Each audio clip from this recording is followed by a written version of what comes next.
মুক্তিযোদ্ধাদের জন্য 5%, প্রতিবন্ধীদের জন্য 1%।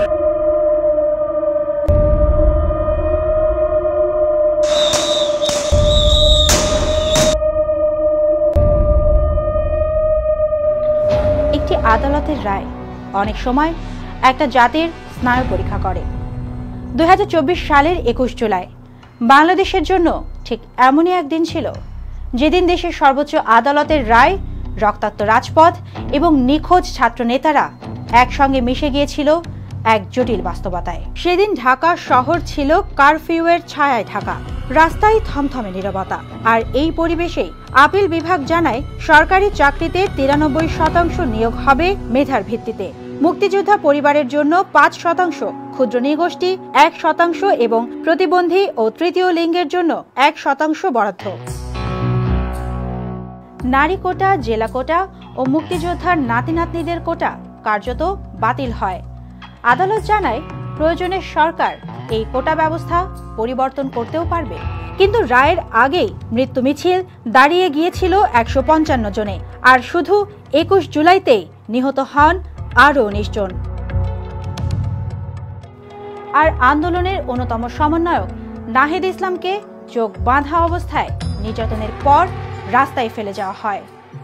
বাকি দুই সমন্বয়ক আসিফ মাহমুদ ও আবু বাকেরের খোঁজ তখনও ছিল অজানা। এই অবস্থায় ছাত্র আন্দোলনের পক্ষ থেকে 4 জন সমন্বয়ক সেদিন সংবাদ সম্মেলনে 4 দফা দাবি তুলে ধরেন এবং সরকারের প্রতি 48 ঘন্টার সময়সীমা নির্ধারণ করে দেয়। দাবিগুলোর মধ্যে ছিল কারফিউ প্রত্যাহার, ইন্টারনেট চালু, শিক্ষার্থীদের হল খুলে দেওয়া এবং আন্দোলনকারীদের নিরাপত্তার নিশ্চয়তা। একই দিন 56 জন সমন্বয়কের স্বাক্ষরিত একটি যৌথ বিবৃতি পৌঁছে দেওয়া হয় সংবাদকর্মীদের কাছে।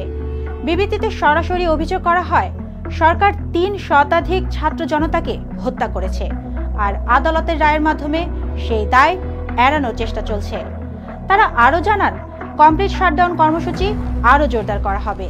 এই আন্দোলনের অভিঘাত শুধু দেশের মধ্যেই সীমাবদ্ধ ছিল না। সংযুক্ত আরব আমিরাতে এই আন্দোলনে সংহতি জানিয়ে বিক্ষোভে অংশ নেওয়ার দায়ে 3 জন বাংলাদেশিকে দেওয়া হয় যাবজ্জীবন কারাদণ্ড এবং আরও 54 জনকে 10 থেকে 11 বছরের সশ্রম কারাদণ্ড। এই ঘটনা যেমন বিশ্বজুড়ে আলোচনার জন্ম দেয়, তেমনি দেখিয়ে দেয় বাংলাদেশের সংকট তখন শুধু অভ্যন্তরীণ ছিল না, প্রবাসী সমাজেও তার তীব্র প্রতিধ্বনি ছিল। আজ 1 বছর পর ফিরে তাকালে 21 জুলাই যেন একটি প্রশ্নবিদ্ধ দিন, যেখানে আদালতের ভাষা, রাজপথের রক্ত আর জনতার দাবি 3টি পথ একসঙ্গে মিশেছিল। কিন্তু তাতে উত্তরের চেয়ে প্রশ্নই যেন রয়ে গেছে বেশি। সুবর্ণা মেহজাবিন, দেশকাল নিউজ।